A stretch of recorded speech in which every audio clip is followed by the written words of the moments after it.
Hi, I'm Perry Atkinson, General Manager here at theDove. Hey, check out our other videos and check out our website at theDove.us.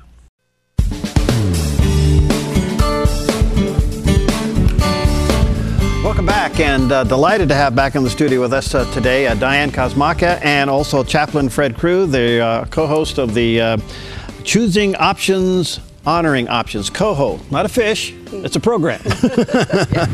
And delighted to have him back with us today. And Diane and Fred, good to see you. How are you? In today's paper, right? Yes, today's you brought paper. that in. I wanted everybody to see that. In today's Medford local section, half-page ad on the coho series. There it is. It's all there for you.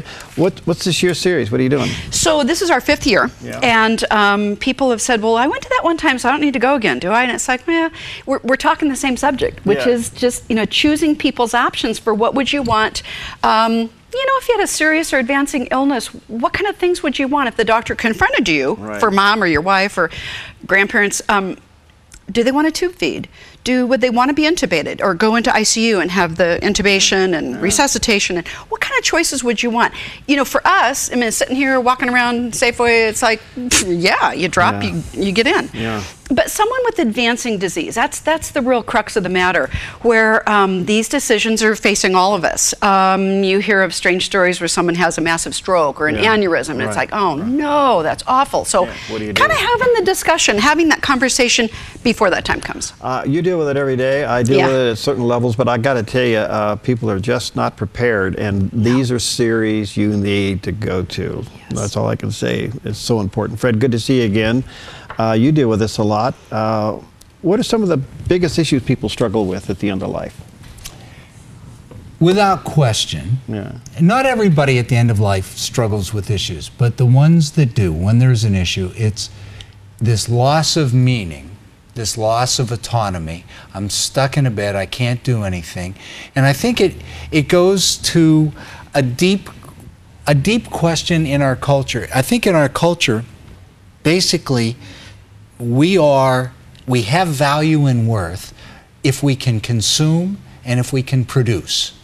And when it comes to the time that we really can't produce anything for anybody and we can't consume anything, why am I still here? And that, I call it an existential pain. Why am I? The people that struggle with that, it is really painful, and there's no medication really for that. Boy, I have never thought of that. That is stunning. So where does faith come in at that point? Well, that is a great question. I mean, am I really what my culture tells me? I have value and worth as long as I can produce or consume, or do I find my value in something else like the scriptures? And what does God say? Am I only of value as long as I can produce something, or if I can consume something, or does God value me for something else than my ability to produce or consume? And I think that's where faith has a great answer. All right, Diane, the series is how long? Series is this year. It was a couple months last year. This time it is 5 different sessions. 5 different sessions. Ending with National Healthcare Decision Day, which is April the 16th, day after taxes, death and taxes, okay? So April 16th nationally is National Healthcare or National Health Decision Day. So that date, people will be able to support them and help them in filling out their advance directive should they choose. Sign up with the RSVP so we have enough facilitators with the people that want help. All right, February 19th, February 26th, March 12th, March 19th, and April 16th. These are the 5 sessions. What do they do? How do they get signed up? Oh, they can just show up at the Smollen. So at the Smollen Center, it's twice a day. We've kind of arranged that in years past because people work and it's like, well, I can't. Great, So 2 o'clock in the afternoon, 7 o'clock at night, same program. First one is on spiritual matters. What's the title, Fred? It's looking at the life cycle with different spiritual traditions. And just to clarify, you only need to register for April 16th. The other ones are free and open. Okay, so the April 16th, that's when we'll have folks there to help people work, to help them develop whatever it is they want at the end of their life. So that we want to make sure we have enough staff there, so that's why the registration, but that's April 16 only. The other ones, Starting this next week. Starting next Thursday. You just come and enjoy. And so there's a panel. Father Joel Marano of the Manor has invited different people representing different faith groups to come and sort of share, what do you guys teach about the end of life and the afterlife? And so there'll be a panel of folks of different faith orientations there to share, you know, that's great. Their perspective. I just can't say enough about wherever you are in life, you need to go to this. I think pre-planning is everything. And Diane, you and I have worked together close enough to know that we've seen both extremes. We're at the bedside a lot of patients in the hospital a lot. We both have parking lots there. But you know, what's interesting is those who have planned and those who haven't. And those who haven't, all the frustrations and the pain and the things that people go through. And this is what this is to avoid. And you know, this is more just not doing the plan of Post Advanced Directive. This is just educating people on what, you know, what kind of transitions people go through, and as we age and as our health is failing us. So the spiritual tradition it's rich, it's wonderful. The second one, February 26th, I'll say briefly, is a wonderful person, Liz Cole, who had been an actress in remember the play Wit, where a person is diagnosed. She's she had been doing this, and she now teaches in medical schools across the nation. Physicians, what did we learn from WIT? What did we learn about what doctors say to patients and how they receive that information? It's powerful. So we've paid a lot to get her here. She's phenomenal. So that's next on the 26th. And then the third, Forks in the Road, John Forsyth, Dr. Brian Gross, and Bruce Van Zee are going to talk about that middle section of the Pulse. What do these three things mean? Because full treatment or limited interventions or comfort care, what do those things mean if you choose those boxes? So those doctors are each talking about one section. That's good. And then the thespian. We have actors from Shakespeare. And this year, I have to read it, it says, "Mom, not at Thanksgiving dinner." Mom's trying to have the talk at Thanksgiving dinner, telling the kids what she wants. And so this play, when people leave these plays, Peter Quince, a playwright at Shakespeare, he's done one every year for the past few years. And this one is supposed to be unbelievable. People leave the auditorium at Smolin going, I need to fill this thing out. Yeah. Because it really moves people in a different way, seeing this acted. I just got to say, see this little pink, if you haven't filled one of these out, stop. Go find one and fill it out. Well, you have to go to your doctor. You got to go to your doctor, and you get that. Get this. This tells you know who's going to talk for me if I can't. This is the most important. It's just wonderful. Lots of information. Fred, you've been there. What an incredible time that faith can interact with families and family members, and a time to really turn to Christ. Help me with this. People can see that as an opportunity too. They can. Here is the dance. All right, so I am a hospice chaplain. Okay. In the past 10 years, I've been with about 1,000 folks that have passed away. And the great teaching for chaplains that work in this field is to be very sensitive to not impose your faith on someone that is compromised by their health, their mental capacity, and their emotional ability while they're dying. For example, would we be comfortable if a Muslim chaplain came in and tried to convert someone to Islam on their deathbed? Yeah, right. Or pick any, particular faith. And so it is a very delicate dance that we do. The role that I am given is to support people in what they believe. Now, when it comes to the time, if they say, I really don't know what's going on, what do you think? Now I'm free to share my personal faith.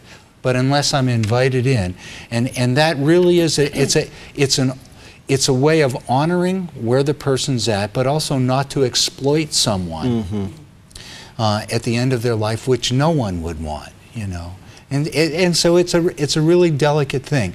What I try to do, one of my favorite quotes is attributed to Francis of Assisi, who supposedly, I've read everything he wrote, he didn't write a lot, but he supposedly said somewhere, and I haven't been able to find it, but he told his brothers, preach the gospel always, and when necessary, use words. Right. So I try to come in, they know I'm a Christian. I mean, I make that known as I come in, but I try to to behave and honor the person in such a way that my faith screams, even though my words are measured. And that really, it's a way of honoring the person, but oftentimes, many of the folks I visit generally aren't affiliated with a church. If they already have a church, their pastor's coming, they don't need a new chaplain. Right, right. So many of the folks that I visit, I would say plus the 95, upwards of 95%, have really no practicing faith, but they always allow me to pray with them. And so, and often, I would say upwards of 90% of the time, they end up in tears as I pray for them. Yeah. And so that's, you know, but it's a, Perry, it's a balance, you know? Yeah, I can see where it is, but at the same time, it's amazing how even Christians won't deal with their own mortality. They keep pushing it, pushing it, pushing it back. And I think there's a stewardship issue here. Yes. There is. There's a stewardship issue here of you being good stewards of who you are, what you believe, and your resources, so that you're not burdening your family with decisions at the end of life. But you know, isn't this all part of taking care of business? You know, at that crossroads where it's like, I don't think I'm getting any better. Yeah. Or the family realizes, you know, I'm not getting any better. So what's the business? And so a lot of it at times is coming back to your faith. Some people say, well, yeah, I was kind of raised, and they'll fill in the blank. Yeah. And you'll see that despair in their eyes, like I wasn't as good as I was told I should have been. Yeah. So that's part of that taking care of business. But truthfully, there's a lot of business that people should be taking care of. And that's what Coho's about. Yeah. Let me encourage you again. You can show up to Smullen Centers. It'll start next Thursday, February 19th, and they do 2 sessions a day. One, it starts at 2 in the afternoon. The other one at 7 at night. And that's really terrific. So if you have the day off, you can do that. If you can do it in the evening. Folks, this is a service. Yeah. Don't avoid this. It's there, and the first 4 are free, and then the last one on the 16th of April is a little bit different there. But RSVP, yeah. RSVP on that one. But it's still free. Okay, thank you. I want to say thanks for what you guys provide. This Thanks is for getting the word remarkable. out. Well, you know, hey, lately I've been dealing a lot with this stuff, you know.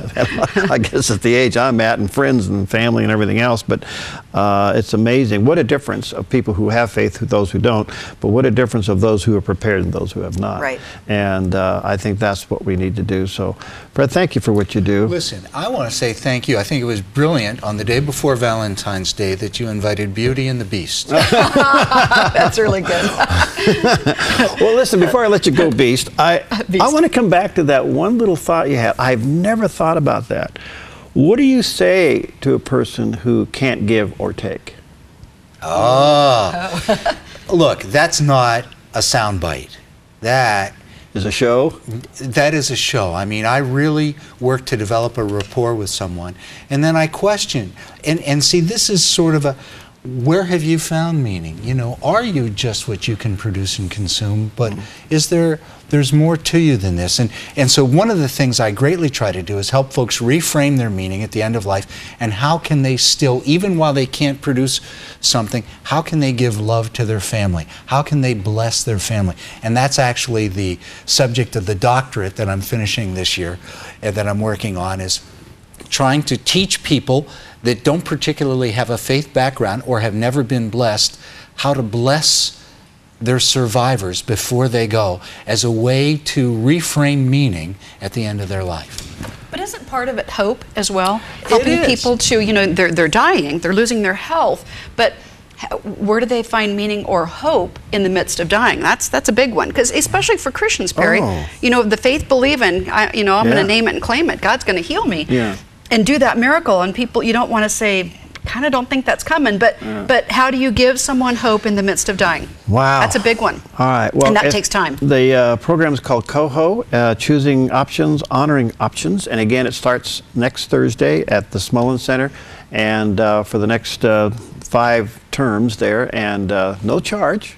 And 2 in the afternoon, or again at 7 at night. Thank you both for coming in, and thank you for what you do. And I think Chaplain Fred, I'm going to have you come back and do your doctorate on the air. Whenever you want. And he wrote a book last year that came out, so that's another program. So you're in the PhD program for this? Well, it's a DMin, Doctor of Ministry. Okay, so people have called me a demon most of my life. So now I will actually earn the title. Demon. It's for working professionals to do their doctorate while they're working. Yeah, right. wow. But the subject is what you just mentioned. Yes, exactly. It's fascinating. I just never thought of it. That's really great. Yeah. Thanks both. Right. Thanks for what you do. Thanks for coming in, but thanks for what God's called you both to do. Okay? God bless you. All right, we'll be right back.